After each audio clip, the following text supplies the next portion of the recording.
What's up guys? I hope you are doing well. I am Veer. Welcome to Study Our Family. तो कैसे हो मेरे दोस्तों? मैं आशा करता हूँ शानदार तरीके से आप लोग अपनी लाइफ को एंजॉय कर रहे हो, अपनी सेहत, फैमिली और पढ़ाई का ध्यान काफी अच्छे से रख रहे हो। बड़ी प्यारी और बहुत शानदार बात बोली गई है यहाँ पर। बोला गया बेवजह दिल पे बोझ न भारी रखिए।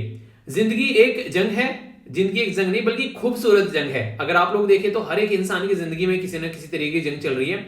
तो जिंदगी एक खूबसूरत जंग है, इसे जारी रखिए। अगर आप लोग आज की डेट में अपनी जिंदगी में जो भी काम कर रहे हैं, चाहे वो कोई भी काम क्यों हो, कोई बिजनेस कर रहा है, कोई खेती कर रहा है, कोई सिलाई कढ़ाई बुनाई का काम कर रहा है, या फिर कोई अपनी पढ़ाई कर रहा है, कोई काम कर रहा है, जो भी कर रहा है उसको अच्छी तरीके से करते रहिए। और वो उसको बोझ नहीं बनाना है दिल के ऊपर। वो एक ऐसा काम होना चाहिए जिसमें आप लोगों को इंटरेस्ट आता हो, वो ऐसा काम होना चाहिए जिसको आप लोग करते हुए एंजॉय करते हो। कई सारे बच्चे पूछते हैं सर ऑप्शनल सब्जेक्ट क्या होना चाहिए। ऑप्शनल सब्जेक्ट हमेशा वो होना चाहिए जब आप लोग पढ़ते पढ़ते थक जाओ तो उस सब्जेक्ट को अगर उठा लो तो आप लोग के अंदर की थकान कम हो जाए, तो वो आप लोग का ऑप्शनल सब्जेक्ट होना चाहिए। तो इस तरीके से जिंदगी अगर आप लोगों ने लेकर चलनी एक बार स्टार्ट कर दी तो कभी भी आप लोग को जिंदगी में दिक्कतें देखने को नहीं मिलेगी। हमेशा अपनी लाइफ को एक प्रोडक्टिव लाइफ आप लोग बनाते हुए नजर आओगे। ओके, तो कैसा रहा आज का आप लोगों का ये दिन? टोटल मिलाकर 10 दिन जो हैं आप लोग की जिंदगी में से चले गए हैं 2022 के। तो कैसे रहे ये दिन, पहले तो आप लोग को ये बताना है। क्या आप लोगों ने जैसा सोचा था वैसे ही चल रहे हैं, या फिर कोई चेंज आप लोग इनमें करना चाहते हैं कि नहीं यार उस पैटर्न में नहीं है, हमको चेंज करना है और सही डायरेक्शन में लेकर चलना है। अगर जैसे चल रहे हैं वैसे ही चल रहे हैं तो ऑल द बेस्ट। अगर नहीं उस तरीके से चल रहे हैं तो अभी कोई कुछ बिगड़ा नहीं है। अभी 10 दिन गए, कल से 11वां दिन आप लोग का स्टार्ट हो रहा है। तो नए दिन की शुरुआत करना नए आगाज के साथ में, और जो भी आप लोग चाहते हैं इसमें चेंज करना उसको चेंज आप लोग जरूर करिएगा। और अगर लगता है कि यार उसको लिख सकते हो आप लोग तो आकर एक बार जरूर लिखिएगा वीडियो के नीचे। इससे आप लोग के अंदर भी कॉन्फिडेंस आएगा अपनी चीजों को सही डायरेक्शन में लेकर चलने का। ठीक है, और काफी अच्छा लगता है जब आप लोग टाइम पर आकर वीडियो देखते हो। और मॉर्निंग में इतने सारे बच्चे उड़ गए कल, तो मजा आ रहा है। मतलब एक तरीके से सोचा नहीं था मैंने, सर्दी को चीरते हुए आप लोग उठ जा रहे हो 6:30 बजे उठकर वीडियो देख रहे हो, बड़ी बात है अपने आप में। तो अप्रिशिएट करने लायक बात है, अच्छे से उसको एंजॉय करो। इसी के साथ में सबसे पहले अपना टाइम टेबल कंप्लीट करके बैठ जाओ। एक तरीके से जितने एडवांस जिंदगी में आप लोग रहोगे उतने ही ज्यादा कॉन्फिडेंट भी आप लोग नजर आओगे। तो ये कुछ बातें हैं जो आप लोगों को माइंड में रखनी है। बाकी लेक्चर को आगे बढ़ाते हैं, कई सारे इंपॉर्टेंट डे भी आप लोगों को जानने को मिलेंगे। पर उससे पहले आज क्विज है, 2 दिन से क्विज नहीं लगा पा रहा था, आज आप लोगों के सामने क्विज है, तो अच्छे से इसको एंजॉय करिए। इसके बाद में फिर हम लोग आगे बढ़ते हैं। क्विज क्या होता है? बेसिकली पूरा जो लेक्चर होता है उसका एक ओवरव्यू रहता है कि क्या क्या हम लोग उसके अंदर डिस्कस करने वाले हैं। बात की जा रही है नेशनल टाइगर कंजर्वेशन अथॉरिटी के बारे में। तो कौन सी मिनिस्ट्री के अंडर में आती है? सी बॉक्स पोर्टल, ये काफी ज्यादा न्यूज में भी था। ये सेक्सुअल हरासमेंट जो होते हैं यहाँ पर महिलाओं का, उसके बारे में बात करता है। तो कौन सी मिनिस्ट्री के अंडर में ये आता है, ये आप लोगों को बताना है। और ये खासकर देखिए एग्जाम का पॉइंट ऑफ अलग है कि हाँ एग्जाम के लिए डिस्कस करना है, पर लेकिन अगर आप एक लड़की हैं, आप लोगों को मतलब इस तरीके की सोसाइटी में प्रॉब्लम फेस करनी पड़ती है, तो इन सब चीजों का यूज कर सकते हैं आप लोग भी। ठीक है, तो उसको ऐसे नहीं कि बस पढ़ाई के पॉइंट ऑफ व्यू से ही देखना है। जो बातें बताता हूं अगर लगता है कि कोई लाइफ में इंप्लीमेंट करने लायक है तो उसको इंप्लीमेंट भी किया कीजिए जरूर। ठीक है, यूनियन कैबिनेट के द्वारा अप्रूव किया गया एग्रीमेंट बिटवीन इंडिया और कौन सी कंट्री के बीच में, आप लोगों को ये बताना है, जिसमें mutual assistance in custom matter के बारे में बात की जा रही है। तो एक कोऑपरेशन करना है दोनों के द्वारा, जो कस्टम एरिया होता है, यानी कि बाहर से सामान लाना और ले जाना जो रहता है, कस्टम ड्यूटी लगती है, तो वहां पर दोनों मिलकर काम करेंगे ताकि जो भी टैरिफ वगैरह लगते हैं उनको सुलझाया जा सके। इंडिया और स्पेन के जो रिलेशन है वो एशियन कंट्री में जब आप लोग चेक करोगे तो यहाँ पर आप लोगों को ये बताना है कि हमारी कंट्री जो है यहाँ पर तीसरे नंबर के सबसे ज्यादा लोग स्पेन के अंदर में रहते हैं। तो बाकी 2 कौन सी कंट्री है जिसमें स्पेन के लोग आप लोगों को देखने को मिलेंगे? तो ये क्वेश्चन का आंसर आप लोगों को देना है। इंडिया और कौन सी कंट्री यहाँ पर, अभी एक टाइटल आप लोगों को दे रखा है, ऐसे क्वेश्चन कई बार पूछ जाते हैं। इसका नाम है यहाँ पर फ्लेमेंको। ठीक है, तो फ्लेमेंको इंडिया के बारे में बात की जा रही है। तो आप लोग को बताना है कि ये को प्रोडक्शन टाइटल है थिएटर का दोनों कंट्री का, तो किस कंट्री के साथ मिलकर हम लोग ये काम कर रहे हैं। ठीक है, इसी के साथ में मिनिस्ट्री ऑफ सिविल एविएशन के द्वारा अभी अप्रूव किया गया है एक राज्य को कि वो डिलीवरी कर सकता है वैक्सीन की। इस रिमोट जो नहीं होता है आप लोग जो रोबोट नहीं है, क्या कहते हैं, अनमैन्ड एयर व्हीकल, यानी कि जो ड्रोन बोलते हैं जिनको। ठीक है, तो उसके बारे में बात की जा रही है। तो ड्रोन को आप लोग यहाँ पर यूज कर सकते हो, इसके बारे में बात की जा रही है। तो आप लोगों को ये बताना है यहाँ पर कि बेसिकली ये जो ड्रोन यूज किए जाते हैं यहाँ पर, तो कौन से राज्य के द्वारा अभी वैक्सीन डिलीवरी के लिए इसको यूज किया गया कोविड-19 को ध्यान में रखते हुए, तो ये आप लोगों को बताना है। इसी के साथ में कौन सी मिनिस्ट्री है उसके बारे में आप लोगों को बताना है, जिसके द्वारा रिसेंटली अभी एलईडी, इसको बोलते हैं लाइट एमिटिंग डायोड। तो लाइट एमिटिंग डायोड जो है यहाँ पर ये 7 साल कंप्लीट हो चुके हैं इसकी स्कीम को, जिसका नाम था उजाला। तो इसका फुल फॉर्म क्या है ये आप लोगों को बताना है। आप लोगों ने देखा होगा एलईडी के ऊपर क्वेश्चन भी पूछा गया था मेंस में, मैंने आप लोगों से डिस्कस किया। Cabinet committee on economic affair के बारे में बात की जा रही है। तो स्कीम ऑन ग्रीन एनर्जी जो यहाँ पर कॉरिडोर है उसके बारे में बात की जा रही है। तो इसका सेकंड फेज अभी देखने को मिला। तो ये INSTS, तो ये एक ऐसी स्कीम है, तो इसका मतलब फुल फॉर्म क्या है ये आप लोग को बताना है। EESL ये एक गवर्नमेंट कंपनी है, ये मिनिस्ट्री ऑफ पावर के अंडर में आती है। तो इसकी फुल फॉर्म बताइए आखिर क्यों न्यूज में है और क्या क्या बातें हैं। तो यानी कि डिस्कशन तो यार काफी शानदार रहेगा। स्टार्ट करेंगे आज के जो इंपॉर्टेंट है उनके साथ में और फिर एक एक कर यहाँ पर आगे बढ़ेंगे। अगर कोई भी दिक्कत कोई भी परेशानी आप लोगों को लगती है तो उनको आप लोग जरूर पूछा करो। अगर आप लोगों को लगता है कोई डाउट रह गया किसी आर्टिकल के अंदर में तो उसके बारे में आप लोग जरूर पूछा करो, ठीक है। आप लोगों के मन में डाउट नहीं रहना चाहिए, डाउट क्लियर करके चला करो सारे। एक और बात, ऐसा नहीं है कि जो भी डाउट होते हैं वो मैं ही सारे डाउट के जो है उनके रिप्लाई करूं। आप लोग भी एक दूसरे का कमेंट पढ़कर एक दूसरे का रिप्लाई कर सकते हैं। कई सारे बच्चे पूछते हैं सर करंट अफेयर कितना कवर करना है, कई सारे बच्चे पूछते हैं वीडियो किस टाइम पर आ रही है, या कोई टॉपिक आप लोगों ने पढ़ रखा है। अगर कोई बच्चा पूछता है तो आप लोग भी एक दूसरे का रिप्लाई कर सकते हैं, ठीक है। इसलिए तो कमेंट बॉक्स है ताकि एक अच्छा माहौल आप लोग बना के रखो, एक दूसरे का रिप्लाई करो तो एक दूसरे को थोड़ा सा अगर नहीं समझा दो तो जिसको पता है, क्योंकि कोई मार के पेट से सीख के नहीं आता यार। आप दो को एक दूसरे को बताओगे तो सीख जाओगे आराम से। आइए बात करते हैं नेशनल रोड सेफ्टी वीक के बारे में। नेशनल मतलब देश के बारे में बात की जा रही है, ये वर्ल्ड का डे नहीं है, ये हमारे देश का डे है। और रोड सेफ्टी वीक के बारे में बात की जा रही है। तो 11 जनवरी से लेकर 17 जनवरी तक आप लोगों को देखने को मिलेगा। तो इसका मतलब यह है कि ज्यादा से ज्यादा अवेयरनेस फैलाना रोड सेफ्टी के बारे में। तो ये अभी वीक स्टार्ट हुआ है, तो 17 तारीख तक यहाँ पर ये वीक चलने वाला है, ताकि जो रोड पर एक्सीडेंट होते हैं, जो लोगों की जान जाती है, उसको बचाया जा सके और सारे सेफ्टी के जो मेजर हैं वो इंप्लीमेंट किया जा सके। चाहे कोई ट्रैफिक रूल के बारे में बात करें या फिर व्हीकल कैसा होना चाहिए, क्या चीजें होनी चाहिए, उसके बारे में बात कर सके। तो बेसिक मुद्दा यह है कि रोड सेफ्टी रूल अगर ढंग से हम लोग इंप्लीमेंट करते हैं तो आप लोगों को पता होगा हमारे देश में लगभग 4.5 लाख के करीब माना जाता है कि लोग जो हैं उनके एक्सीडेंट होते हैं। इसमें से लगभग 1.5 लाख के करीब लोगों की जान चली जाती है। तो अगर सोचो, अगर रोड सेफ्टी रूल को हम लोग ढंग से फॉलो करना स्टार्ट कर दें तो बहुत सारे लोगों की जान भी हम लोग बचा सकते हैं। तो इसके बारे में कुछ कुछ बातें आप लोगों को पता होना चाहिए। कई बार इंपॉर्टेंट क्वेश्चन बन जाते हैं तो हल्का सा आइडिया रख सकते हैं इसके बारे में। और जब भी रोड सेफ्टी के बारे में कुछ भी बात आती है मुझे एकदम 3 इडियट मूवी याद आ जाती है। याद आ रहा है वो डायलॉग जब उसका बेवकूफ बनाते हैं, उसकी जो स्पीच चेंज कर रहे होते हैं, कहते हैं भाई कहाँ जा रहा है, वो बोलता है कि हाँ वहां जा रहा हूँ, कह रहा है कि अच्छा तुझे एक रूल बताता हूँ, तेरा एक्सीडेंट नहीं हुआ कभी जिंदगी में। उन्हें दाएं देखना फिर बाएं देखना फिर आगे जाना तो तेरा कभी एक्सीडेंट नहीं होगा। कह रहे तो मुझे पता है, कह रहा ठीक है फिर तेरा कभी एक्सीडेंट नहीं होगा। तो ये सारी चीजें जो हैं बेसिकली जिंदगी में भी इंप्लीमेंट की जा सकती हैं। बात करते हैं यहाँ पर डेथ एनिवर्सरी लाल बहादुर शास्त्री जी के बारे में। ये भी काफी यार एक इंस्पिरेशनल फिगर आप लोग बोल सकते हैं। जिंदगी में किसी के ऊपर चीजों को तब इंप्लीमेंट करो जब उसको आप लोग खुद अपने ऊपर इंप्लीमेंट कर लो। यानी कि मैं सुबह उठने के लिए आप लोगों को क्यों बोलता हूँ, क्योंकि मैं ऑलरेडी सुबह उठता हूँ, ठीक है। मैं आप लोग क्यों बोलता हूँ ज्यादा पानी पिया करो, क्योंकि मैं भी पानी काफी ज्यादा पीता हूँ। तो कुछ भी चीजें मैं आप लोगों को बोलता हूँ वो इसलिए बोलता हूँ क्योंकि वो मैं भी कर रहा होता हूँ या फिर कर चुका होता हूँ, तभी किसी चीज को बोलने का हक बनता है आप लोगों को। वरना अगर मैं खुद नहीं कर रहा हूँ, पता चला मैं उठ रहा हूँ 8 बजे, ठीक है, आप लोग बोल रहा हूँ सुबह 6 बजे उठ जाना भाई, क्या मतलब है इस चीज का, कोई मतलब ही नहीं बनता है। तो यही चीजें हैं कि इंसान कोई काम किसी को वही बोले जो खुद कर सकता है। जैसे कि इनके बारे में अगर मैं बात बताऊं, लाल बहादुर शास्त्री जी के बारे में, जब देश के अंदर जय जवान जय किसान का नारा लगाया गया और ये बोला गया देश के दिन के 1 हफ्ते में लोगों को भूखे रहना है क्योंकि हमारी कंट्री में खाने की बेसिकली कमी पड़ गई थी, तो उस टाइम पर सबसे पहले इन्होंने अपने घर वालों को भूखा रखा एक दिन। जब घर वालों को भूखा रखा, पता चला कि मेरा घर जो है, मेरे घर के लोग भूखे रह सकते हैं, तब इन्होंने देश के लिए आह्वान लगाया कि जब मेरे घर के लोग भूखे रह सकते हैं तो देश के अंदर भी एक दिन कम से कम हम लोग फास्ट रख सकते हैं। तो तब इन्होंने देश के अंदर आह्वान लगाया ताकि हमारी कंट्री में जो खाना है बेसिकली उसकी पूर्ति की जा सके। तो यहाँ पर 11 जो जनवरी है ये इन्हीं से रिलेटेड इनकी डेथ एनिवर्सरी जो है वो यहाँ पर देखने को मिलती है। ये second prime minister of India थे यहाँ पर इंडिपेंडेंट इंडिया के, यानी कि आजाद देश के। जय जवान जय किसान का नारा जो था वो इन्हीं के द्वारा दिया गया था। फ्रीडम स्ट्रगल मूवमेंट में इनके द्वारा पार्टिसिपेट किया गया और 11 जनवरी 1966 में जो है इनके द्वारा आखिरी सांस ली गई।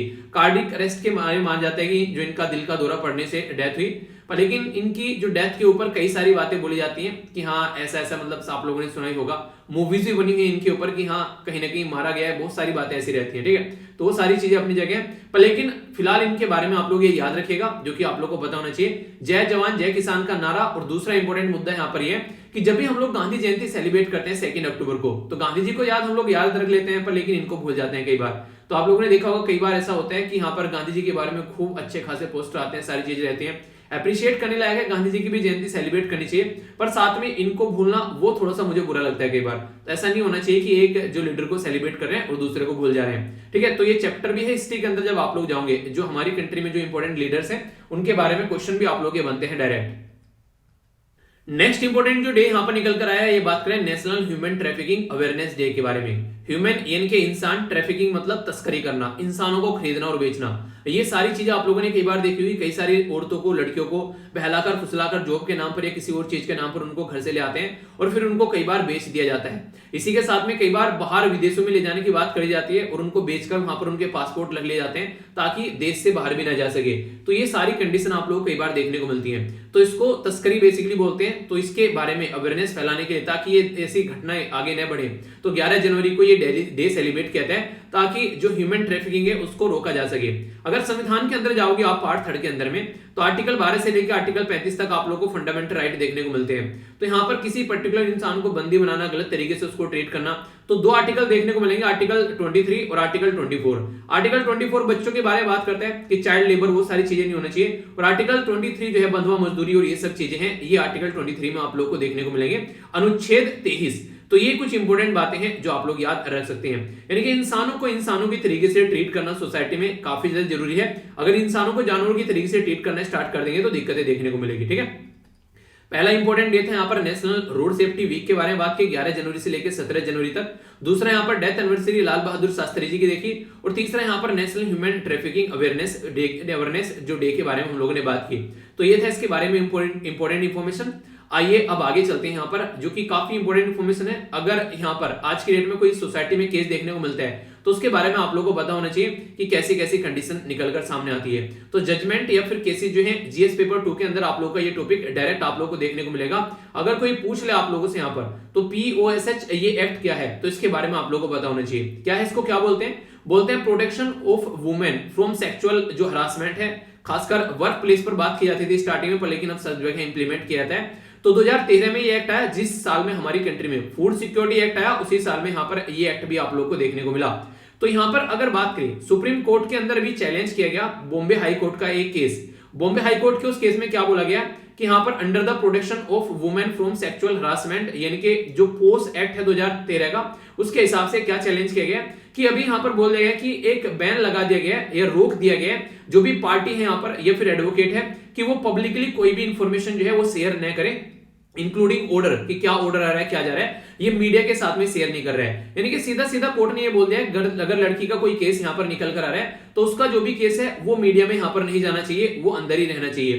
तो इसके चलते यहाँ पर अभी रिसेंटली इसको चैलेंज किया गया सुप्रीम कोर्ट के अंदर में कि यार देखो, अगर किसी लड़की का कोई ऐसा केस जा रहा है, उसके साथ में सेक्सुअल हरासमेंट हुआ है, तो लड़की का नाम आगे नहीं आना चाहिए। वो सही बात है कि किसी भी ऐसी लड़की का नाम जो है, उसकी आइडेंटिटी जो है वो रिवील नहीं होनी चाहिए, पर लेकिन ऐसा कुछ हो रहा है देश के अंदर में, ये तो अवेयरनेस का पॉइंट है, ये तो ज्यादा से ज्यादा लोगों तक पहुंचना चाहिए। तो इसको आप लोग कैसे यहाँ पर रोक सकते हैं? तो जो गाइडलाइन थी यहाँ पर वो फॉर्म की गई GS पटेल जो जस्टिस है उनके द्वारा बॉम्बे हाई कोर्ट के, जिन्होंने बोला कि कोई भी अगर केस कोई भी ऐसा केस होता है जो कि कोर्ट के अंदर आता है, तो वो केस जो है आप लोग वहीं पर ही रखिए, उसको अंदर ही रखिए, उसको बाहर मीडिया तक नहीं पहुंचने देना है। तो यहाँ पर ये बोला गया कि आइडेंटिटी हम लोग को प्रोटेक्ट करनी है, जो भी पार्टी होती है यहाँ पर, जो भी पार्टिसिपेट करती है इसके अंदर। पता चला किसी का रेप हुआ है, ठीक है, और पता चला किसी ने रेप किया है, तो कोई रेप करने वाला भी होगा X और कोई इसका रेप होने वाला भी होगा जिसकी Y, ठीक है। तो दोनों के नाम जो है वो यहाँ पर कोशिश की जाती है कि ज्यादा पब्लिक में ना आए। पता चला गुस्से में आकर यहाँ पर X को मार डाला, और यहाँ पर पता चला यहाँ पर इनको कोई सोसाइटी में पास में बैठा ही नहीं रहा है, यहाँ पर इनके घर के साथ में इनके साथ में कोई रिलेशन ही नहीं बनाने की कोशिश कर रहे हैं, यहाँ पर इनकी जिंदगी जो है वो ऐसा हो गया कि सोसाइटी में बाइकआउट कर दिया।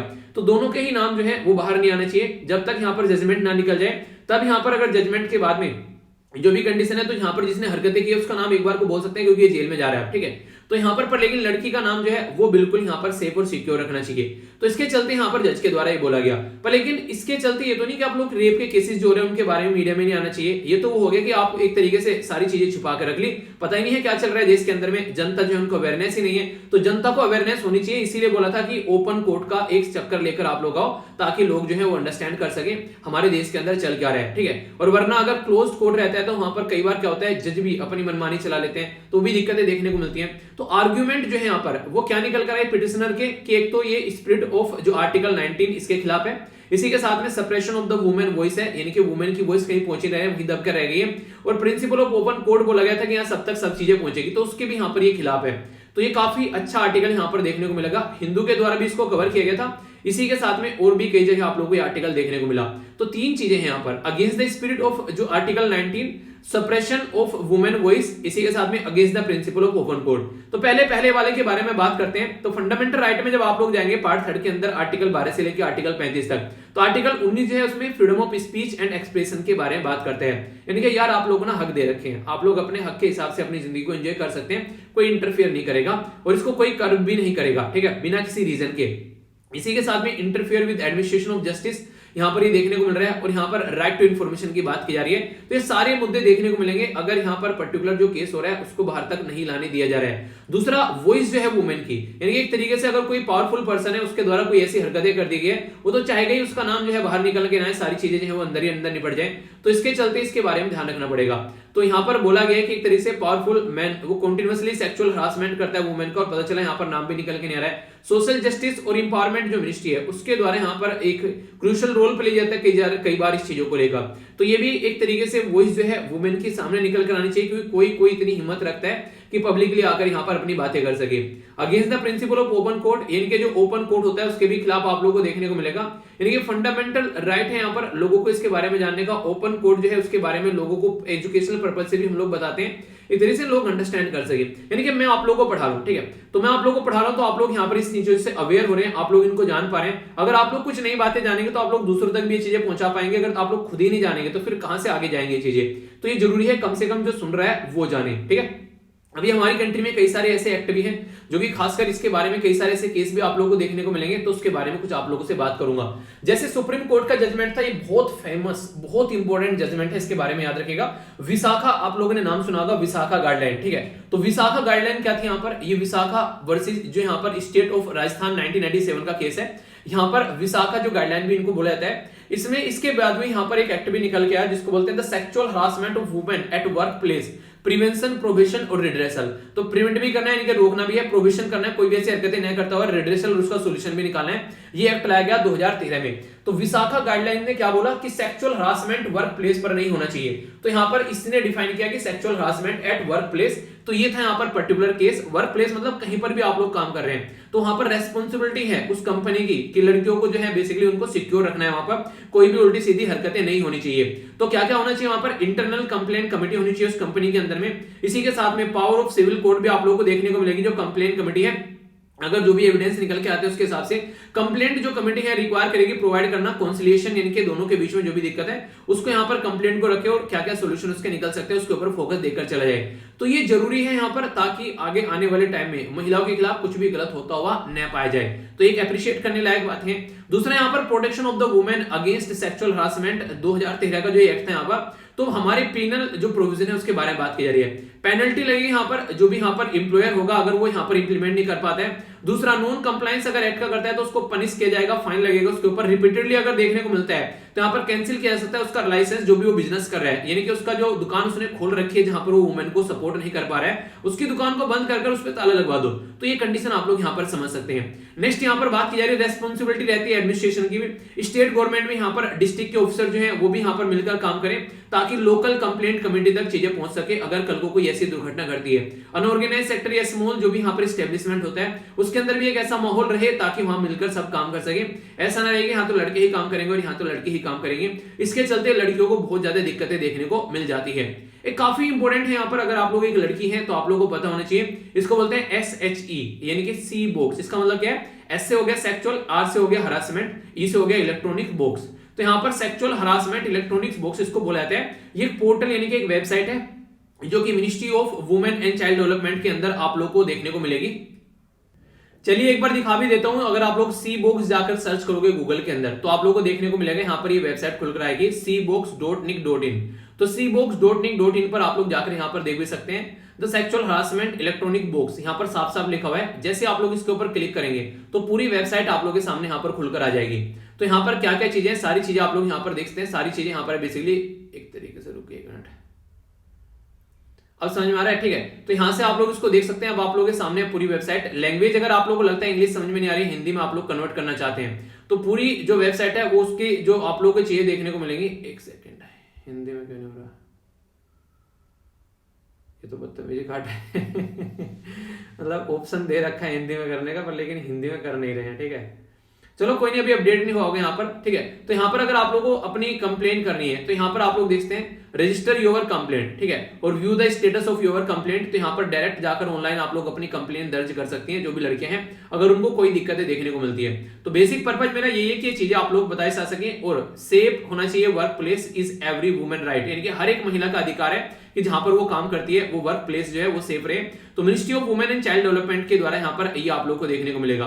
प्रोवाइड करना single window access to the women, यानी कि एक ही जगह सारी चीजें निपट जाएं, यानी कि ऐसा नहीं कि उनको बार बार जाना पड़ रहा है, कहीं और दिक्कतें देखने को मिल रही है। एक जगह आओ, एक मॉल में आओ और वहीं पर ही सब्जी खरीद लो, वहीं पर ही कपड़े खरीद लो, वहीं पर ही मूवी देख लो, वहीं पर ही खाना खा लो, तो वहीं सारी चीजें निपट जाएं, ऐसा बोल सकते हैं। कोई वुमेन जो है वो फेस कर रही है sexual harassment at work place, तो रजिस्टर कर सकती है अपनी कंप्लेंट, डायरेक्टली सेंड कर सकती है कंसर्न अथॉरिटी को, अगर सिचुएशन को देखा जाए और उसका सॉल्यूशन निकाला जाए तो, ठीक है।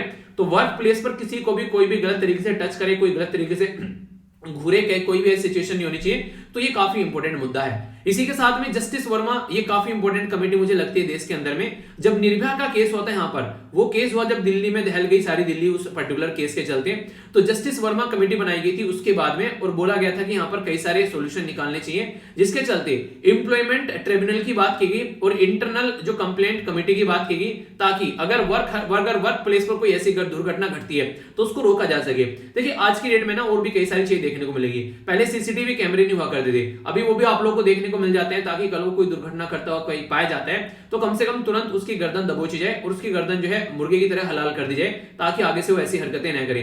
देखिए एक लड़के का लड़का होने का कोई मतलब नहीं है अगर कोई लड़की उसके साथ में सेफ फील न करे, ठीक है। तो जब यहाँ पर एक तरीके से मर्दानगी इंसान की उसी में कि कोई लड़की उसके साथ में रहे और वो सेफ फील करे, जैसा घर पे अपने भाई बहन के साथ में करती है, बिल्कुल ऐसा ही उस इंसान के साथ में फील करे जहां पर कोई लड़की है। तो वो चीजें होती हैं एक्चुअल में अगर देखा जाए तो ट्रिब्यूनल जो है वो should not function as a civil court, ठीक है, but choose its own procedure to deal with each complaint. यानी कि बोला गया कि जो सिविल कोर्ट का जो सिस्टम होता है उसके हिसाब से वो काम नहीं करेगा, पर हर एक कंप्लेंट के लिए अपने हिसाब से सिस्टम चूज कर सकते हैं, एक्सपेंड कर सकते हैं स्कोप ऑफ द एक्ट, जो भी है यहाँ पर डोमेस्टिक वर्कर से रिलेटेड यहाँ पर, ठीक है, तो उसको और भी एक्सपेंड किया जा सकता है।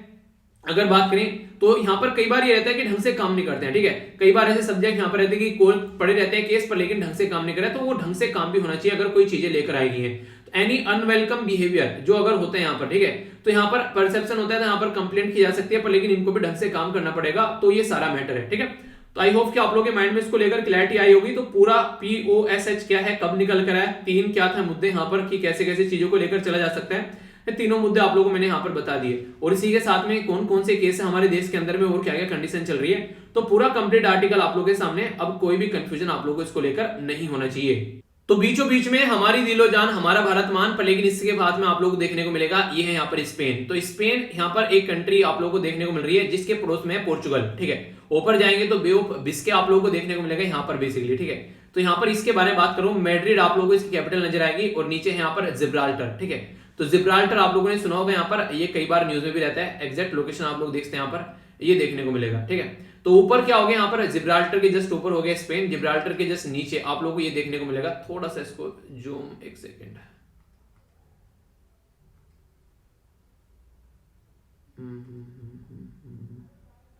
मोरक्को, ठीक है। तो यहाँ पर मोरक्को दिख रहा है और यहाँ पर आप लोगों को स्पेन दिख रहा है और बीच में है जिब्राल्टर। तो इसके बारे में आप लोग याद रख सकते हैं, कई बार इसके बारे में पूछ जाते हैं। तो स्पेन से रिलेटेड नेक्स्ट आप लोगों का आर्टिकल आप लोगों को यहाँ पर देखने को मिलेगा, जिसके बारे में हम लोग बात करने वाले हैं। और बात करेंगे यहाँ पर कस्टम जो बेसिकली ड्यूटीज होती है, सीमा के जो मामले होते हैं, सीमा शुल्क वगैरह, या फिर वहां पर कैसे कोऑपरेट करना है, तो ये बायलैटरल ग्रुपिंग और एग्रीमेंट के अंदर आप लोगों का यहाँ पर क्वेश्चन बन जाता है, ठीक है। तो इसके बारे में आप लोग याद रखते हैं। अभी न्यूज में किस लिए वो समझ लेते हैं। रिसेंटली जो यूनियन कैबिनेट है उसके द्वारा अप्रूव किया गया यहाँ पर एक एग्रीमेंट, जिसमें बात की जा रही है इंडिया और जो स्पेन है वो मिलकर कोऑपरेट करेंगे एक दूसरे के साथ में, म्यूचुअल असिस्टेंट कस्टम मैटर पर काम करेंगे। म्यूचुअली क्या होता है, म्यूचुअली होता है एक दूसरे के साथ में समझौता करना। ऐसा नहीं कि यार मैं बोल रहा हूं ऐसे कर लेते हैं, आप बोल रहे हैं ऐसे कर लेते हैं, मिलकर काम करते हैं, जो भी अच्छा है, ठीक है। तो उस तरीके की चीजें लेकर चलनी यहाँ पर। तो उसी के बारे में एक म्यूचुअल एग्रीमेंट यहाँ पर देखने को मिलेगा। तो जो भी यहाँ पर जो सीमा के पास में जो भी अथॉरिटी रहती है दोनों कंट्री की, वो एक दूसरे के साथ में मिलकर काम करेगी, ठीक है। इसी के साथ में यहाँ पर कस्टम लॉ आप लोगों को देखने को मिलेंगे, जो कि इन्वेस्टिगेट करते हैं, कोई भी ऐसा मैटर होता है उसका सोल्यूशन निकालते हैं, और लेजिटिमेट ट्रेड हो सके। यानी कि देखिए क्या रहता है, कई बार सीमा पर ना कई सारे उल्टे सीधे केस निकल कर आते हैं और कोशिश की जाती है कि इलीगल तरीके से व्यापार किया जाए, तो वो इलीगल तरीके से व्यापार रोकने की कोशिश की जाती है। तो बोला जाता है कि लेजिटिमेट यानी कि एक वैलिड यानी कि एक सही व्यापार होना चाहिए, जो कि दोनों कंट्री के लिए सही है, ना कि उसके अंदर कोई दिक्कत होनी चाहिए। तो इसके चलते एक तरीके से बात की जाती है कि क्या है इसका मतलब, तो एक तो अवेलेबल कराना, एक तरीके से reliable, quick, cost effective information लोगों तक पहुंचनी चाहिए, और कस्टम से रिलेटेड जो भी ऑफेंस रहते हैं या फिर जो भी दिक्कतें हैं दोनों कंट्री के बीच में, तो उसको यहाँ पर कैसे टैकल करना है। तो यहाँ पर intelligence for prevention of investigation custom offence and जो भी यहाँ पर एप्रीहेंडिंग ऑफ द कस्टम ऑफेंस, तो उनको प्रॉपर वे में टैकल करने की बात की जा रही है। यानी कि सीमा पर जो भी यहाँ पर आवागमन होता है सामानों का, उनको आराम से कैसे इधर से उधर और उधर से इधर लेकर आना है। तो ये कैबिनेट के द्वारा जो अप्रूवल दिया गया उसके बारे में बात की जा रही है। तो ये पीआईबी के द्वारा भी आर्टिकल कवर किया गया, और पीआईबी जो है मोस्ट ट्रस्टेड सोर्स है। क्यों? क्योंकि गवर्नमेंट ऑफ इंडिया का सोर्स है, तो यहाँ पर इंपोर्टेंट आर्टिकल आप लोगों को देखने को मिलते हैं, तो वो इंपोर्टेंट हो ही जाते हैं ज्यादा। ठीक है, ये क्या हो गया यहाँ पर, ये स्पेन हो गया, ये हो गया मैड्रिड इसकी कैपिटल, और ये हो गया यहाँ पर मेडिटेरेनियन सी। ठीक है, ये कौन सा सी है इधर अगर आप लोग बात करेंगे, सी क्या बेसिकली ओशन है, बताइए इस ओशन का नाम कौन सा है। यहाँ पर यूरो करेंसी यूज करती है यूरोपियन यूनियन के अंदर, अगर आप लोग जाएंगे टोटल मिलाकर 27 कंट्री है। ठीक है, तो यहाँ पर बहुत कम कंट्री ऐसी हैं, बहुत कम क्या मतलब आधे से तो ज्यादा ही हैं, जो कि यूरो यूज करती हैं। तो ये यूरो का सिंबल होता है बेसिकली, और ये पाउंड का सिंबल होता है, तो दोनों में कंफ्यूज मत होना। ये हमारे रुपये का सिंबल होता है और ये डॉलर का सिंबल आप लोग को देखने को मिलेगा।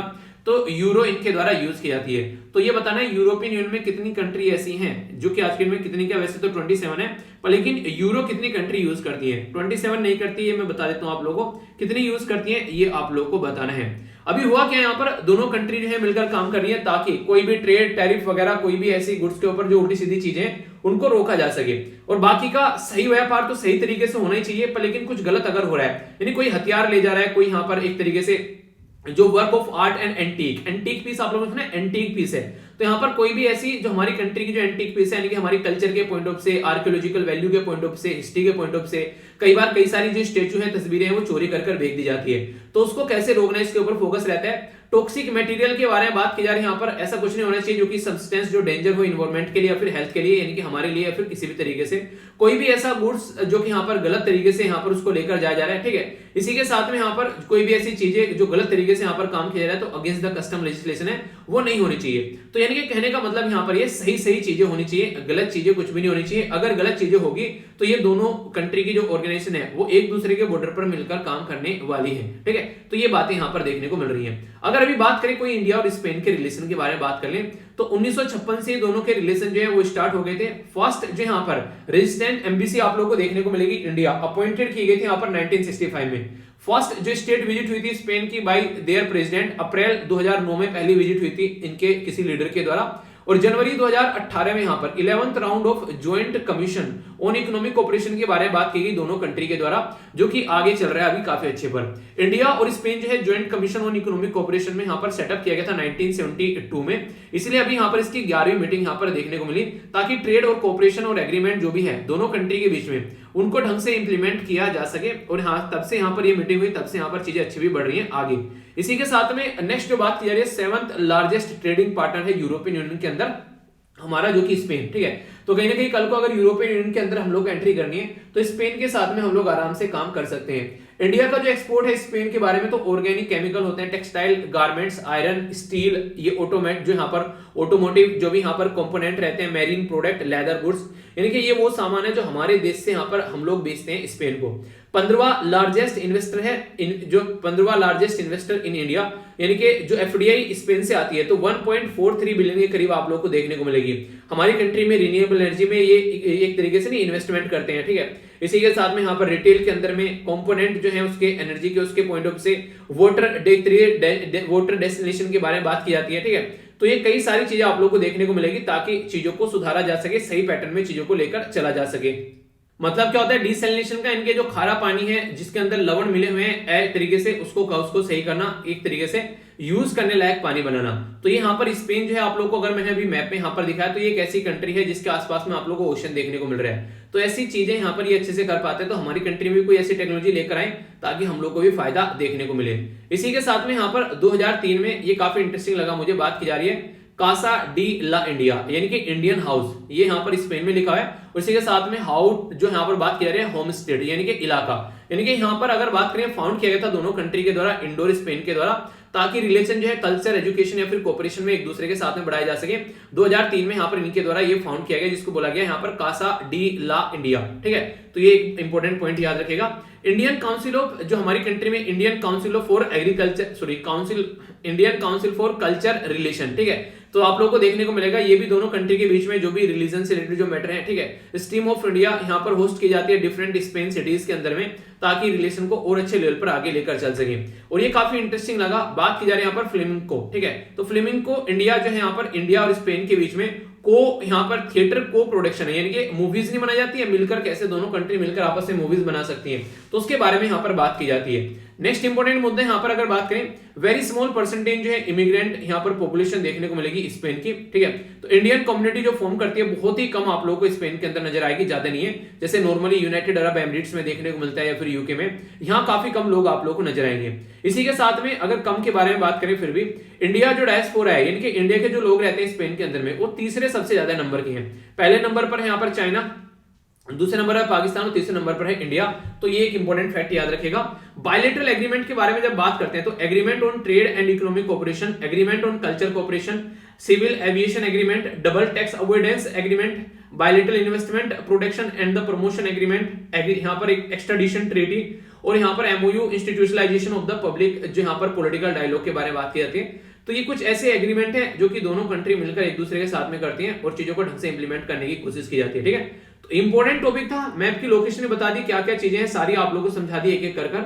अगर फिर भी डाउट हो तो फिर से एक बार और सुन लो यार घुमाकर वीडियो को, इसमें क्या रखा है। ठीक है, आप लोग हाथ में रिमोट है और फीडबैक आप लोग जरूर दिया करो यार, जो भी आप लोगों को लगता है आप लोग वीडियो का फीडबैक दे सकते हैं, लाइक कर कर, कमेंट कर कर, शेयर कर कर। ये 3 ऐसे तरीके होते हैं जिससे यूट्यूब को पता चलता है कि ये वीडियो कैसी है। ठीक है, तो इससे क्या रहती है, सही चीजें सही डायरेक्शन में चलती रहती है।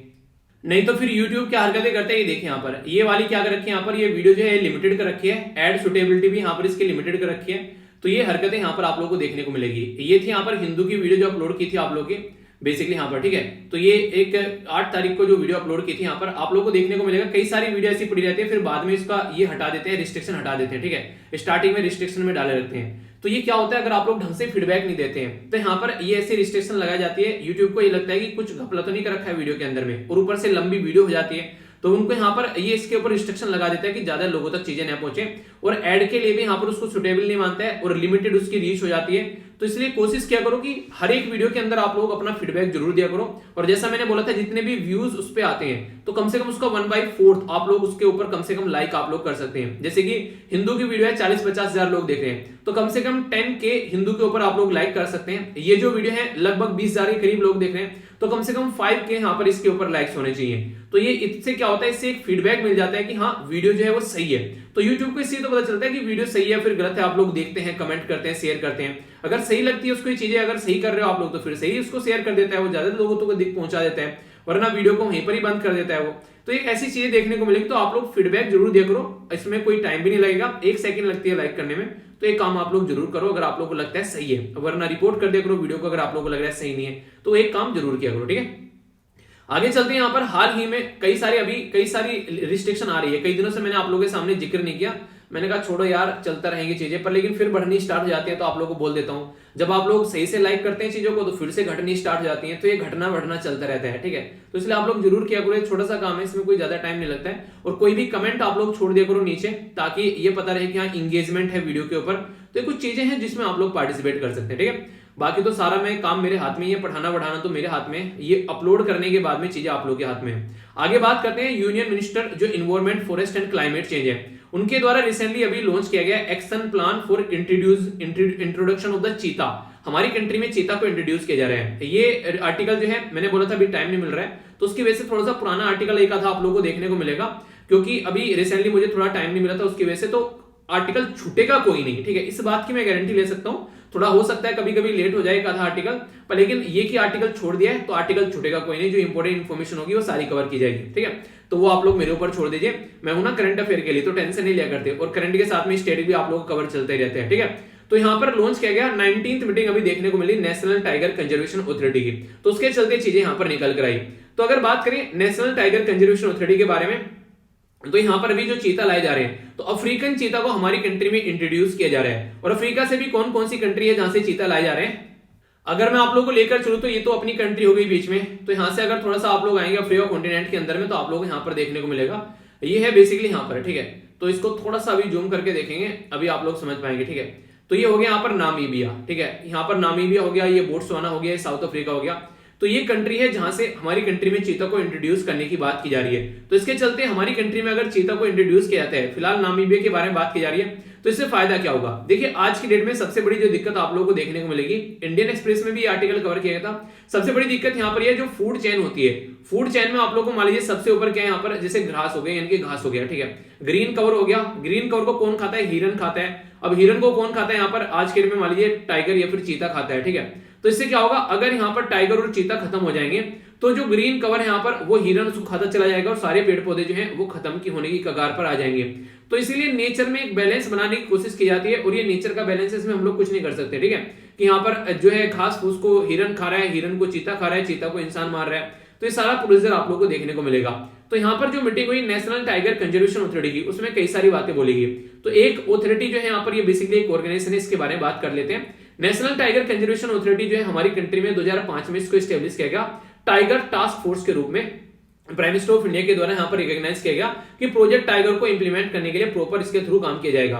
टाइगर प्रोटेक्शन प्रोग्राम, जिसको प्रोजेक्ट टाइगर आप लोग बोलते हैं, 1973 में आया। मैंने बोला था, याद रखना, केशवानंद भारतीय केस के नाम से उनको भी टाइगर, एक तरीके से आप लोग टाइगर केस बोल सकते हो, क्योंकि बेसिक स्ट्रक्चरल कॉन्सेप्ट निकलकर वहीं से आया। तो टाइगर प्रोटेक्शन, जिसको आप लोग प्रोजेक्ट टाइगर बोलते हैं, 1973 में यहाँ पर ये लेकर आया गया। तो wild life institute of India के बारे में याद रखिएगा, और इसी के साथ में वाइल्ड लाइफ प्रोटेक्शन जो एक्ट है 1972 में, वो अमेंड किया गया 2006 में आकर। तो नेशनल टाइगर कंजर्वेशन अथॉरिटी जो है वो एक स्टैट्यूटरी बॉडी बना दी गई, यानी कि उसके हाथ में भी कानून है कि वो अपने हिसाब से यहाँ पर काम कर सकते हैं, प्रोजेक्ट टाइगर को इंप्लीमेंट किया जा सकता है। नेशनल टाइगर कंजर्वेशन अथॉरिटी के बारे में पूछा आप लोगों से, किसके अंदर आती है, तो याद रखिएगा इन्वायरमेंट फॉर, यहाँ पर मिनिस्टर ऑफ इन्वायरमेंट एंड जो क्लाइमेट चेंज, जो बेसिकली इसके अंदर देख रहे हैं फॉरेस्ट एंड क्लाइमेट चेंज के अंदर आप लोग यहाँ पर ये नजर आएगी। तो ये वो बेसिक चीजें जो कि आप लोगों से डायरेक्ट एग्जाम में क्वेश्चन बनकर पूछी जा सकती हैं। तो जैसा मैंने बताया कि रीइंट्रोड्यूस करने की बात क्यों की जा रही है, ताकि जिस एरिया में यहाँ पर रिलीज किया जाए वहां पर रीइंट्रोड्यूस किया जाएगा, ताकि एक स्ट्रेटेजिक कंजर्वेशन किया जा सके थ्रेटेड स्पीसीज का, यानी कि जहां पर जो हिरन वगैरह है वो चीजें खा रहे हैं उनको देखा जा सके, रिस्टोर किया जा सके इकोसिस्टम को, जो कि फंक्शन करता है जैसे हमारा नेचर अपने आप में फंक्शन करता है। चीता ओनली लार्ज, ये यहाँ पर कार्निवोर जो है, जो यहाँ पर एलिमिनेट हुआ इंडिया के अंदर में, तो ये काफी इंपोर्टेंट है, और लगभग 1952 से यहाँ पर चीता जो है हमारी कंट्री में देखने को नहीं मिलता है। तो इसके चलते यहाँ पर इनको इंट्रोड्यूस करने की बात की जा रही है। तो यहाँ पर जो चीता है वो इंट्रोड्यूस किया जाएगा, तो रिवाइव की जाएगी, ग्रासलैंड वगैरह, बायोम वगैरह वो यहाँ पर रिवाइव होंगे। प्रोजेक्ट टाइगर जो था उसके भी काफी ज्यादा फॉरेस्ट जो कवर था वो बढ़ गया यहाँ पर जब प्रोजेक्ट टाइगर को इंप्लीमेंट किया गया, क्योंकि टाइगर को जब सेव किया गया तो उसकी वजह से भी काफी फॉरेस्ट बच गए, वरना वही सब हिरन वगैरह ये सब सारे फॉरेस्ट को खा जाते हैं। बैलेंस रहना काफी ज्यादा जरूरी है। तो स्पीसीज जो है यहाँ पर एक तरीके से यहाँ पर उनको कैसे बढ़ाना है, कैसे आगे लेकर चलना है, उसके ऊपर भी फोकस दिया जाता है। हम कौन करेगा, एक अकेले इंसान के बस की काम ही नहीं है। यहाँ पर वाइल्ड लाइफ जो इंस्टीट्यूट ऑफ इंडिया है और इसी के साथ में wild life trust of India है, ये मिलकर यहाँ पर काम करेंगे। साउथ अफ्रीका, नामीबिया और बोट्सवाना, ये 3 कंट्री है जहां से यहाँ पर लगभग आप लोगों को देखने को मिलेंगे अराउंड 8 से लेकर 12 के करीब चीते हमारे देश में इंट्रोड्यूस किए जाएंगे, जो कि यहाँ पर बात करें इसके बारे में याद रखते हैं, इन कंट्रीज में वर्ल्ड में लार्जेस्ट पॉपुलेशन आप लोगों को इनकी देखने को मिलेगी। इसी के साथ में बात करें यहाँ पर कुनो, जो यहाँ पर पालपुर नेशनल पार्क है मध्य प्रदेश के अंदर में, तो उसको सुटेबल अभी माना गया है, यहाँ पर बेस बनाकर चीजों को आगे लेकर चला जाएगा, ताकि कोई भी दिक्कत, कोई भी परेशानी देखने को न मिले। कईयों के मन में ये आ रहा होगा, सर ये एक्सटेंड हो गए, खत्म हो गए हमारे देश में से, आखिर ऐसा क्या हो गया। तो उसके बारे में अगर मैं आप लोगों से बात करूं तो भाई साहब इनके साथ में बहुत बड़ी दिक्कतें देखने को मिली। सबसे बड़ा जो जानवर होता है वो इंसान, इंसानों ने इनको मारा। दूसरे नंबर पे इनके रहने की जो जगह थी वो खत्म होनी स्टार्ट हो गई।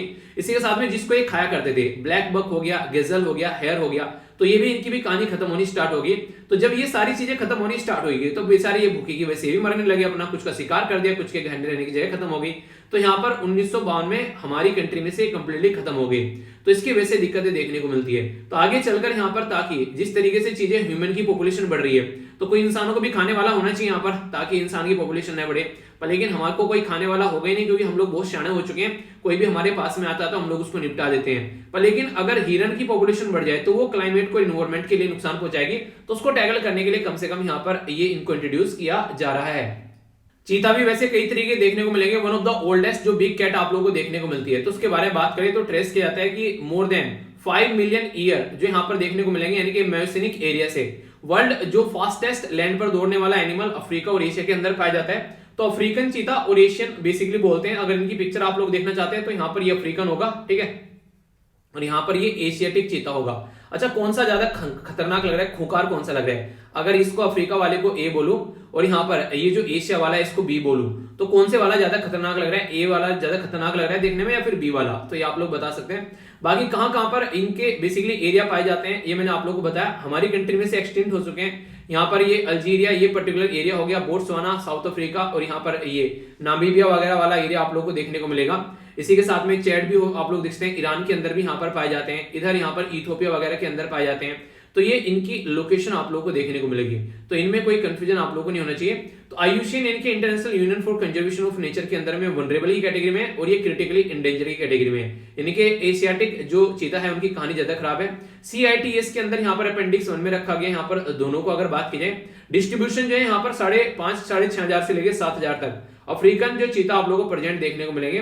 40 से 50 जो है ये ओनली ईरान में पाए जाते हैं, बाकी की सब जगह कहानी इनकी खत्म हो चुकी है, ठीक है। Character bigger than the size of compare to the Asiatic lion. इसी के साथ में यहाँ पर थोड़े से स्मॉलर देखने को मिलेंगे, जैसे मैंने भी आप लोगों को बताया। तो बेसिक कुछ चीजें हैं जिनके बारे में आप लोग कुछ भी अगर दिक्कत हो तो आइडिया रख सकते हैं ताकि कंफर्मेशन रहे। ये सर्च कर रहा था मैं यहाँ पर गूगल पर, एक ये स्लाइड मुझे मिल गई। अगर चाहो तो आप लोग इसको भी बेसिकली देख लेना। एशियाटिक चीता के बारे में बताई जा रही है कि कैसे कैसे कहां पर कितने पाए जाते हैं, क्या क्या चीजें हैं। तो ये एक इंपॉर्टेंट स्लाइड लगी मुझे, इसके बारे में थोड़ी सी इन्फॉर्मेशन आप लोग रख सकते हैं, ठीक है। तो इसको भी आप लोग देख लेना, कोई दिक्कत नहीं होनी चाहिए। तो इसके बारे में डिटेल में मैंने आप लोगों को बता दिया, किसके द्वारा डिसीजन लिया गया, कौन सी कंट्री से निकल कर आई, नेशनल टाइगर कंजर्वेशन अथॉरिटी क्या है। तो इससे आप लोगों के माइंड में एक पूरी क्लैरिटी आ जानी चाहिए इस टॉपिक को लेकर, ठीक है। तो यहाँ पर सारी बातें बता दी, आगे बढ़ते हैं। एक काफी इंपॉर्टेंट क्वेश्चन आप लोगों का बन जाता है साइंस और टेक्नोलॉजी के अंदर। जो बच्चे बोलते हैं sir science and technology cover नहीं करते हैं, यार साइंस एंड टेक्नोलॉजी का हर वीक में 2-3 आर्टिकल आप लोग को नॉर्मली देखने को मिल ही जाते हैं अगर रेगुलर आप लोग लेक्चर सुनते हैं, ठीक है। तो यहाँ पर इसको अच्छे से आप लोग सुना कीजिए, साइंस एंड टेक्नोलॉजी आप लोग कभी भी नहीं छूटेगा। मिनिस्ट्री ऑफ सिविल एविएशन के द्वारा अब बात की जा रही है ड्रोन टेक्नोलॉजी को इफेक्टिवली प्रमोट करने की हमारे देश में, ताकि अच्छे से हम लोग इसको प्रमोट कर सके, ठीक है। ये यहाँ पर चेंज करना भूल गया, इसको थोड़ा सा देख लेना, ठीक है। ये हिंदी कन्वर्ट करना भूल गया, जल्दी के चक्कर में कई बार हो जाता है, ठीक है। कोई नहीं, चलो इसको चेंज कर लेना। बात करें यहाँ पर मिनिस्ट्री जो है यहाँ पर वो प्रमोट कर रही है कि कैसे ड्रोन को यूज करना है। आत्मनिर्भर जो अभियान है भारत का, उसके तहत हम लोग कोशिश कर रहे हैं कि अपने ही देश के अंदर चीज देखने को मिले। तो ड्रोन के जो रूल थे उनको लिबरलाइज किया गया 2021 में। अभी आज के दिन में हमारी कंट्री में चाहे डिफेंस से बात कर लीजिए, चाहे एग्रीकल्चर में यानी खेती बाड़ी में लॉ को इन्फोर्स करना, इसी के साथ में मैपिंग, लॉ को इन्फोर्स कैसे कर रहे हैं। बिहार में याद होगा मैंने बोला था ना कि कोई भी शराब बेचता हुआ पाया जाता है, खरीदता हुआ, तो यहाँ पर ड्रोन की हेल्प से उसको वहां पर देखा जाएगा कि यहाँ पर इन चीजों को रोका जा सके। और एग्रीकल्चर में मैंने आप लोगों को बताया था वहां पर अगर कुछ दवाइयां वगैरह छिड़कनी है, ठीक है। उसी के साथ में और भी बहुत सारे इश्यूज थे एग्रीकल्चर के बारे में, मैंने आप लोगों से डिस्कस किए थे। एक पूरा आर्टिकल मैंने डिस्कस किया था एग्रीकल्चर में ड्रोन का यूज, ठीक है। तो ये कुछ इंपॉर्टेंट बातें आप लोग लिख सकते हैं। ये कवर किया गया था हिंदू के अंदर भी, और भी कई जगह चीजें देखने को मिली। तो ड्रोन को यहाँ पर अनमैन्ड एयरक्राफ्ट आप लोग बोलते हैं। ओरिजिनली डेवलप किया गया था मिलिट्री और इसी के साथ में एयर स्पेस के पर्पज के लिए। उसी के साथ में यहाँ पर एक तरीके से इनहेंस लेवल ऑफ सेफ्टी और इफिशिएंसी के बारे में बात की जाती है। यहाँ पर एक तरीके से ह्यूमन कंट्रोल होता है, यहाँ पर ये आप लोगों को देखने को मिलेगा। और इसी के साथ में यहाँ पर जो सेंसर लगे होते हैं, लिडार डिटेक्टर आप लोगों को इसके अंदर नजर आएंगे। इसके बारे में इंफॉर्मेशन मैंने आप लोगों को SLV PDF के ऊपर ही पढ़ा रखी है। अगर आप लोग जाकर यहाँ पर सर्च करोगे, ठीक है, तो यहाँ पर सर्च करोगे और यहाँ पर लिखोगे DRONE ड्रोन, ठीक है, और एंटर मारोगे आप लोग यहाँ पर, तो ड्रोन खुलकर आ जाएगा। तो कैसे कैसे ड्रोन होते हैं इसके बारे में कुछ इन्फॉर्मेशन मैंने प्रोवाइड कर रखी है। तो SLV PDF पर आप लोग जरूर रहिए, बहुत सारी नोट्स वहां पर प्रोवाइड कराता हूं ताकि जो भी चीजें प्रोवाइड कराए वो आप लोगों को मिलती रहे। तो एप्लीकेशन डिफेंस के लिए मैंने आप लोगों को बता दिया, टेररिस्ट के कोई अटैक होते हैं, वेपन वगैरह निकल कर आती है, नेशनल एयर स्पेस में कैसे कम्युनिकेशन बढ़ाना है, वो सभी चीजों में देखने को मिलेगा। हेल्थ डिलीवरी के बारे में बात करें तो तेलंगाना की जो स्टेट गवर्नमेंट है उसके द्वारा अभी वैक्सीन उन एरिया में प्रोवाइड कराने की बात की गई जहां पर नॉर्मल इंसान जो है वो नहीं पहुंच पाता है। एग्रीकल्चर में यहाँ पर हम लोगों ने देखा माइक्रो न्यूट्रिएंट के पॉइंट ऑफ से यहाँ पर स्प्रेड किया जाए अगर ऊपर से, तो यहाँ पर रोबोट का यूज करके, तो वो हम लोगों ने कई सारी चीजें देखी। मॉनिटर करना टेक्नोलॉजी के थ्रू, यहाँ पर स्वामित्व जो स्कीम है उसके बारे में बात की जा रही है, ताकि यहाँ पर आज के दिन में कई सारे एरिया में हम लोग चीजों को समझ सके, रियल टाइम इंफॉर्मेशन देखने को मिल सके, और कोई भी गलत तरीके की एंटी क्रॉपिंग या फिर कोई एंटी फॉरेस्ट, कोई भी ऐसी कि किसी भी चीज से रिलेटेड कोई गलत चीजें न देखने को मिले। लॉ इन्फोर्समेंट जो है बेसिकली उसको फायर और इमरजेंसी सर्विस के लिए भी यहाँ पर इसको यूज किया जाता है, ठीक है। बाकी यहाँ पर एसोसिएटेड इशू क्या है, increase the risk of arm attack, कल को चलकर कोई भी हमारे देश में अटैक कर सकते हैं, यहाँ पर इसका यूज कर सकते हैं। ये काफी इंपॉर्टेंट है, इसके बारे में याद रखिएगा। Paramilitary not exempted from the rule, यानी कि पैरामिलिट्री को इतना आसानी से यूज करने के लिए अलाउ नहीं किया गया जितना नॉर्मली यहाँ पर आर्मी, एयरफोर्स और नेवी को किया जाता है, यानी कि इसके कंपेयर में ज्यादा पावर आप लोगों को आर्मी, एयरफोर्स और नेवी में देखने को मिलती है। चीपर कोस्ट जो है यहाँ पर इनेबल करने की कोशिश की जा रही है लार्ज जो population to procure the drone, ताकि देखिए क्या होता है, अगर जितना प्राइस कम होगा ड्रोन का उतने ही ज्यादा लोग खरीदेंगे, तो ये इसका बेसिक पर्पज है। डिलीवरी ऑफ द मास जो यहाँ पर डिस्ट्रक्शन वेपन भी यहाँ पर आप लोग बोल सकते हैं, यानी कि एक तरीके से गलत तरीके से भी नॉन स्टेट जो है यहाँ पर उसको यूज कर सकते हैं। तो इसके बारे में हम लोग को अंडरस्टैंड करना पड़ेगा। कोई भी चीज अगर इस तरीके की आ रही है देश के अंदर तो उसको प्रॉपर तरीके से आइडेंटिफाई कर लेना चाहिए, ठोक पीट कर देख लेना चाहिए। तो ये बातें हैं, ठीक है। तो ये था इसके बारे में इंफॉर्मेशन, कोई भी कंफ्यूजन नहीं होना चाहिए। ये मिनरल और एनर्जी के बारे में बात की जा रही है, तो ये आर्टिकल जो है आप लोगों का जीएस 1, 2, 3 तीनों के अंदर कवर किया जा सकता है। कैसे एडमिनिस्ट्रेशन को लेकर चल रहे हैं, रिसोर्सेज के बारे में बात की जा रही है, ठीक है। इसी के साथ में कहां कहां से रिसोर्सेज निकलते हैं, तो ज्योग्राफी के बारे में बात की जाए तो कैबिनेट जो हमारी कंट्री में उसके द्वारा भी cabinet committee on economic affair के द्वारा अप्रूव किया गया green energy corridor phase second. तो यहाँ पर इंटर स्टेट ट्रांसमिशन जो सिस्टम है उसको इंप्लीमेंट करने की बात की जा रही है। तो फेज 1 में था यहाँ पर बेसिकली गुजरात, आंध्र प्रदेश, कर्नाटक, हिमाचल प्रदेश, महाराष्ट्र, मध्य प्रदेश, तमिलनाडु और राजस्थान, तो यहाँ पर इंप्लीमेंट किया गया था। तो ग्रिड जो यहाँ पर इंटीग्रेशन और पावर जो यहाँ पर जो पावर यहाँ पर इवेक्यूएशन के बारे में बात की जाती है, 24 गीगावाट रिन्यूएबल एनर्जी लोगों तक पहुंचाई जा सके।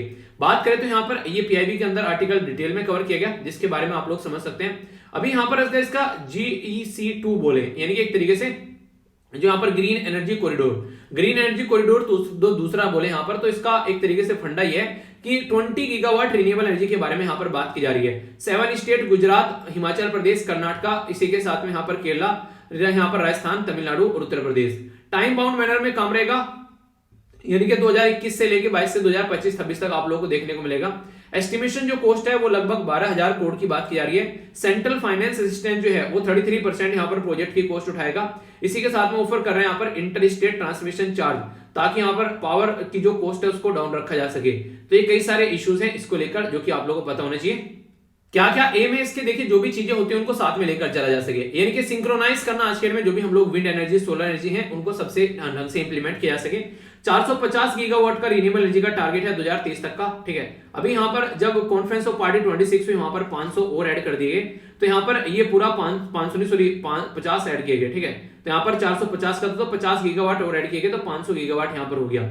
इसी के साथ में अप्रोक्सीमेट 2000 जो megawatt large scale renewable energy के बारे में बात करें तो ग्रिड की भी इंप्रूवमेंट होता हुआ आप लोगों को नजर आएगा, तो ये भी एक अच्छा तरीका है। इसी के साथ में लॉन्ग टर्म एनर्जी सिक्योरिटी देखने को मिलेगी इंडिया के अंदर, और इकोलॉजिकल सस्टेनेबल चीजें नजर आएंगी, और जनरेट किया जा सकेगा डायरेक्ट और इनडायरेक्ट जो जॉब है जो कि इस फील्ड में काम करना पसंद करते हैं, तो ये भी समझ सकते हैं। ऐसा नहीं है गवर्नमेंट हाथ पे हाथ धर के बैठी, यहाँ पर कुछ इनिशिएटिव नहीं लिए गए। तो यहाँ पर international solar alliance, one sun one world one grid के बारे में बात करें, नेशनल सोलर मिशन के बारे में, प्रधानमंत्री कृषि ऊर्जा सुरक्षा एवं उत्थान महाभियान, अटल ज्योति योजना, इसी के साथ में यहाँ पर बात कर रहे हैं सूर्य मित्रा स्किल डेवलपमेंट प्रोग्राम, यहाँ पर solar park scheme and the green connection, यहाँ पर सोलर रूप स्कीम के बारे में बात की जा रही है, रेवा सोलर जो पावर प्लांट है उसके बारे में बात की जा रही है, नेशनल विंड सोलर हाइड्रो जो पॉलिसी है, और हाइड्रोजन जो बेस्ड फ्यूल जो यहाँ पर सेल जो व्हीकल है उसके बारे में बात की जा रही है। यानी कि सिस्टमेटिक वे में अगर काम किया जाए तो आप लोगों के सामने है चीजें सारी, तो क्या डिसीजन लेना आप लोग पसंद करोगे ऐसे टाइम पर, तो ये बेसिकली आप लोग यहाँ पर बता सकते हैं। ये है बेसिकली वेलफेयर की एक स्कीम है, तो एक स्कीम के बारे में आप लोग कवर करा देते हैं। यहाँ पर मिनिस्ट्री ऑफ पावर के द्वारा अभी सक्सेसफुली यहाँ पर इंप्लीमेंट की गई एक पर्टिकुलर स्कीम जिसका नाम है उजाला, यानी कि Unnat Jyoti by affordable LED for all programme. तो ये काफी एक इंपॉर्टेंट है यहाँ पर, जिसमें सब जगह यहाँ पर एक ही प्रोग्राम के थ्रू सारे काम निपटाने की कोशिश की जाती है, ताकि लोगों तक जो है अफोर्डेबल एलईडीज प्रोवाइड करा सकें, लाइट एमिटिंग डायोड हम लोग प्रोवाइड करा सकें। वर्ल्ड में लार्जेस्ट जीरो सब्सिडी डोमेस्टिक जो लाइटनिंग प्रोग्राम आप लोग को देखने को मिला, जो कि 36.78 करोड़ जो एलईडीज हैं उनको देश के अंदर डिस्ट्रीब्यूट करने का काम इसके द्वारा किया गया, ठीक है। तो आपको कितनी मिली इसमें से आप लोग बता सकते हैं, मेरे तक तो एक नहीं पहुंची। उजाला के बारे में बात करें तो Unnat Jyoti by affordable LED for all, ये इसकी फुल फॉर्म है, Unnat Jyoti by affordable LED for all, ठीक है। तो लॉन्च किया गया 2015 में, ताकि यहाँ पर एलईडी का जो बेस है यहाँ पर आकर थोड़ा सा चीजों को टैकल किया जा सके। तो एक तरीके से बोला गया कि इनिशियली एलईडी का अगर लेवल रहता है तो ज्यादा डोमेस्टिक एफिशिएंसी यानी कि वहां पर ज्यादा खर्चा नहीं आता है, ठीक है। प्रमोट करने के लिए ज्यादा इसी को यहाँ पर इस तरीके से आगे लाया गया। तो ये मिनिस्ट्री ऑफ जो पावर है उसके द्वारा यहाँ पर ये आर्टिकल जो था वो पीआईबी के ऊपर पब्लिश किया गया। बाकी अगर बात करें एफिशिएंसी जो है सेवरल जो एफिशिएंसी सर्विस लिमिटेड के बारे में बात की जा रही है, तो ये भी यहाँ पर देखते हैं किस तरीके से क्या क्या चीज चल रही है। तो ये यहाँ पर जो मिनिस्ट्री ऑफ पावर के अंडर देखने को मिलेगी एवरी डोमेस्टिक जो हाउस होल्ड है आज के डेट में, ठीक है, उसके बारे में अगर बात की जाए यहाँ पर, तो इसके बारे में भी याद रख सकते हैं। इलेक्ट्रिसिटी डिस्ट्रीब्यूशन कंपनी के बारे में बात की जा रही है। अचीवमेंट के यहाँ पर उजाला जो यहाँ पर सक्सीड करते हैं यहाँ पर एक तरीके से एलईडी यानी कि लाइट एमिटिंग डायोड को यहाँ पर कैसे यूज किया जाना है, और खासकर 300 से लेके 350 तक का जो बल्ब है वो यहाँ पर 70 से लेके 80 के बीच में आप लोगों को देखने को मिलेगा, ताकि लोगों तक चीजें पहुंच सके और लोग जो है वो इनको ढंग से यूटिलाइज कर सके। बाकी अफोर्डेबल बनानी है, यहाँ पर लार्ज स्केल पर सेविंग होगी, एमिशन को रिड्यूस करेगा, मेक इन इंडिया के तहत यूटिलाइज कर सकते हैं, प्रेरणा मिलेगी डोमेस्टिक इंडस्ट्री को भी, और आगे चलकर बल्ब को खत्म कर हम लोग यहाँ पर काम अच्छे से कर पाएंगे। कई सारे इनिशिएटिव है। ग्राम ऊर्जा, ये एलईडी है यहाँ पर बेसिकली 10 रुपए के हिसाब से बिहार, उत्तर प्रदेश, तेलंगाना, आंध्र प्रदेश, कर्नाटक में देखने को मिले। पीएटी यानी कि परफॉर्म, अचीव एंड ट्रेड जो सिस्टम, जो स्कीम देखने को मिली, इसके अंदर काम किया था इफिशिएंसी एनर्जी को कैसे मेंटेन रखना है। स्टैंडर्ड एंड द लेबलिंग के बारे में बात की जा रही है, तो लॉन्च किया था 2016 में, ताकि चीजों को समझा जा सके। एनर्जी कंजर्वेशन बिल्डिंग कोड आप लोगों को देखने को मिलेंगे, तो इंपॉर्टेंट है यहाँ पर। इसी के साथ में स्ट्रीट लाइट नेशनल प्रोग्राम भी यहाँ पर निकल कर आया, जिसमें सड़कों पर, गलियों में स्ट्रीट लाइट लगाने की बात की। तो ये थी बेसिक इन्फॉर्मेशन जो कि आप लोग के माइंड में क्लियर रहनी चाहिए, ठीक है। तो कोई भी डाउट हो तो उसको पूछ लिया करो, डाउट नहीं होना चाहिए, डाउट को यहीं पर ही छोड़कर जाया करो, ठीक है। तो क्या क्या डिस्कस किया मैंने, 3 इंपॉर्टेंट डे डिस्कस किए। नेशनल रोड सेफ्टी वीक, इस डेथ एनिवर्सरी यहाँ पर लाल बहादुर शास्त्री जी की, नेशनल ह्यूमन ट्रैफिकिंग, तो इसके बारे में हम लोगों ने बात की, ठीक है। इसी के साथ में मैंने आप लोगों से बात की यहाँ पर जो टाइगर प्रोजेक्ट के बारे में, कई सारी आप लोगों को यहाँ पर नेशनल टाइगर कंजर्वेशन अथॉरिटी के बारे में बात की। तो ये सारी चीजें आप लोगों के सामने, कोई भी डाउट आप लोगों को इसको लेकर नहीं होना चाहिए, डिटेल में मैंने सारी बातें आप लोगों को बता दी, ठीक है। इसी के साथ में नेक्स्ट जो इंपॉर्टेंट आर्टिकल था वो था पीओएसएच, इसके बारे में डिटेल में समझा, क्या क्या अधिकार यहाँ पर महिलाओं के हैं, तो डरना किसी से नहीं है, अपने अधिकारों का यूज करो। इसी के साथ में बात की जा रही है कस्टम, जो यहाँ पर अभी इंडिया और स्पेन के बीच में रिलेशन देखने को मिले, तो वो सारी बातें हम लोगों ने देखी, क्या क्या मुद्दा है, कैसे कैसे काम कर रहे हैं दोनों कंट्री, तो ये भी काफी इंपॉर्टेंट एक इशू था। ड्रोन के बारे में बात की, कैसे यूज करना है, जो यहाँ पर बेसिकली दवाई ववाई के लिए वो सब चीजें, तो उसके बारे में बात की, जो कि आप लोग यहाँ पर समझ सकते हैं। नेक्स्ट यहाँ पर हम लोगों ने बात की बेसिकली इंटर स्टेट ट्रांसमिशन के बारे में, कैसे कैसे चीजें चल रही हैं, तो ये भी एक इंपॉर्टेंट आर्टिकल आप लोग बोल सकते हो, ठीक है। इसके बाद में हम लोगों ने बात की उजाला स्कीम के बारे में, तो ये भी आप लोग याद रखते हैं, कैसी स्कीम है, किसके द्वारा लॉन्च की गई थी, क्या बेसिक पर्पस था, तो ये भी सारी बातें मैंने आप लोग से डिस्कस करी यहाँ पर, ठीक है। तो कोई भी कंफ्यूजन नहीं होना चाहिए। तो ये था टोटल आज का डिस्कसन। मैं आशा करता हूँ आप लोगों ने इसको अच्छे से एंजॉय किया होगा। अगर एंजॉय नहीं किया, कोई दिक्कत हो तो उसके बारे में जरूर बताना। अब क्वेश्चन आप लोगों के सामने है, उनको आप लोग एक एक कर अटेम्प्ट करना है, ठीक है। सबसे पहले बात की जा रही है नेशनल टाइगर कंजर्वेशन अथॉरिटी किस मिनिस्ट्री के अंडर में आती है, सी बॉक्स किस मिनिस्ट्री के अंडर में देखने को मिलेगा, अभी मैंने आप लोगों को दिखाया भी था। यूनियन कैबिनेट के द्वारा किस कंट्री के साथ में मिलकर कस्टम को रिलेटेड मैटर को सोल्व करने की बात की जा रही है। इसी के साथ में यहाँ पर इंडिया के अलावा कौन कौन सी 2 सबसे बड़ी कंट्री है जो कि यहाँ पर जो स्पेन के अंदर जिसके लोग रहते हैं, ठीक है। इंडिया और कौन सी कंट्री के द्वारा यहाँ पर बात की जा रही है फ्लेमिंगो, जो यहाँ पर एक पर्टिकुलर टाइटल है फिल्म के लिए, इसके बारे में आप लोगों को बताना है। मिनिस्ट्री ऑफ सिविल एविएशन के द्वारा कौन से राज्य को परमिशन दी गई थी ताकि यहाँ वैक्सीन डिलीवर कर सके, एक ये यूज करके बेसिकली यहाँ पर ड्रोन का, ठीक है। इसी के साथ में यहाँ पर बात की जा रही है उजाला की फुल फॉर्म बतानी, यहाँ पर INST की क्या है और EESL की क्या है। तो ये था टोटल आज का डिस्कशन। अगर आप लोग को अच्छा लगा हो तो फीडबैक देकर जुड़ जाना, और अगर अच्छा नहीं लगे तो फिर आप लोग को जो सुटेबल लगे वो आप लोग कर सकते हैं। तो नेक्स्ट लेक्चर मिलता हूं, अपना ध्यान रखिए, बड़ों को नमस्ते, छोटों को प्यार, छोटी सी लाइफ एंजॉय करार। मिलता हूं नेक्स्ट लेक्चर में जो कि मॉर्निंग में होगा। तो कौन कौन मॉर्निंग में उठ रहा है पहले तो ये बताइए, ठीक है। आ रहे हो मॉर्निंग में तो एग्जैक्ट 6:30 बजे देखता हूं कौन कौन उठता है, ठीक है। आज की डेट में जो है 6 बजे जो है, अगर 6:30 बजे अगर आप लोग उठ जाते हैं तो वास्तव में अपने दिन को अच्छे से स्टार्ट कर पाएंगे और एक नई आदत बन जाएगी, है कि नहीं। अगर नहीं तो बताइए, अगर हाँ तो भी बताइए, ओके। तो मिलता हूं मॉर्निंग में, तो आइएगा जरूर।